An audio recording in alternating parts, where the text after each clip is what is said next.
MPa साहब हाणे ॾियाल मज़ो अचे ई थो बीयर खाईंदे ग़रीबनि जो फंड अचूं था तुंहिंजे बंगले ते नौकर द्वारा चवनि था एमपीए साहब आराम थो करे रोड रस्तनि जा बजट खाई वए तालीमी इदारनि जा आयल पैसा गड़काए वए निभागा हाणे ईअं ई सॼी राति तोखे उबतो लटकाए छॾींदासीं। अड़े छोरा वञो माखोड़ा पकड़े तो चोलो लाए माखोड़ा बि चिंबाड़े था छॾियोसि त ख़बर पवेसि परायो हक़ कीअं खाइबो। अबाड़े मूंखे लायो हेठ मूं त सोचो बि कोन हो सिंध में हिकु ॾींहुं एतिरो शऊर बि ईंदो।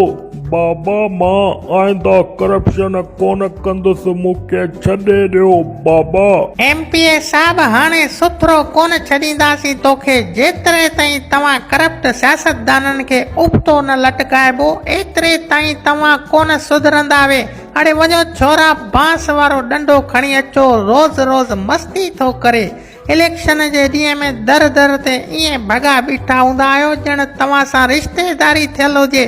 वोट वठण खां पोइ वीगो गार्डन जा ज़राट कढाईंदा वता हूंदा आहियो। जेको सिंध खे लुटियो आहे तव्हां ई लुटियो आहे। अॼु असुल तुंहिंजी ठाहे मालिश कबी।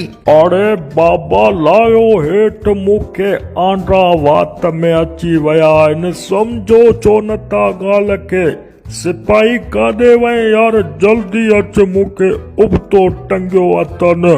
एमपीए साहब सिपाही वेझो बि कोन ईंदो। हाणे सिंध जी अवाम में शऊर अची वियो आहे। तव्हां ज़ालिमनि घणा ज़ुल्म कया आहिनि ग़रीबनि ते।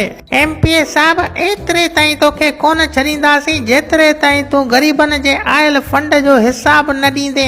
अञा त बि सॼे ॻोठ जा ॿार घुराए उन्हनि खे तुंहिंजी मुछनि ते झूटा थो खारायां पोइ तोखे ख़बर पवंदी। बाबा मां रुपए रुपए जो हिसाब ॾियां थो मूंखे पहिरियां हेठ त लायो।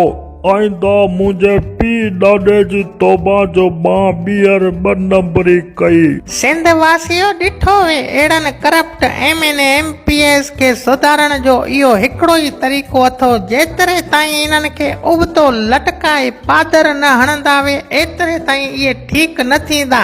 सिंध जी बाशऊर अवाम खे इहो पैगाम आहे त जागो अख पटियो न त अहिड़ा सियासी बिला तव्हांजे हक़नि ते धाड़ो हणी तव्हांजा हक़ खाई वेंदा। अहिड़ियूं मज़ेदार कहाणियूं ॾिसण जे लाइ असांजो यूट्यूब चैनल सब्सक्राइब कंदा ऐं शेयर कंदा दोस्तनि सां।